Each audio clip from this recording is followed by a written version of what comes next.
ಇವತ್ತಿನ ಹೆಡ್ಲೈನ್ಸ್ ಬನ್ನಿ ನೋಡ್ಕೊಂಬೋಣ. ಸಿದ್ದರಾಮಯ್ಯಗೆ ನಾಳೆ ಬಿಗ್ ಡೇ. ಹೈಕೋರ್ಟ್ನಲ್ಲಿ ಮತ್ತೆ ಸುದೀರ್ಘ ವಾದ ಪ್ರತಿವಾದ ನಿರೀಕ್ಷೆ.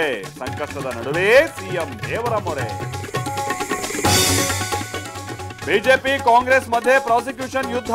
ನನ್ನ ವಿರುದ್ಧವೂ ಅರ್ಜಿ ಕೊಡೋಕೆ ಯತ್ನ ಎಂದ ಡಿಕೆ. ಬುಡಕ್ಕೆ ಬಂದಾಗ ಇಂಥ ಹೇಳಿಕೆ ಎಂದ ಬಿಜೆಪಿ. ನಾನು ಸಚಿವನಾಗಿ ಸಾಕಾಗಿದೆ, ದಣಿದಿದ್ದೀನಿ, ನಾನು ಸಿಎಂ ಆಗ್ತೀನಿ. ಆರ್.ವಿ. ದೇಶಪಾಂಡೆ ಅಚ್ಚರಿಕೆ ಹೇಳಿಕೆ. ನನಗೂ ಆಸೆ ಇದೆ ಎಂದ ಸಮೀರ್.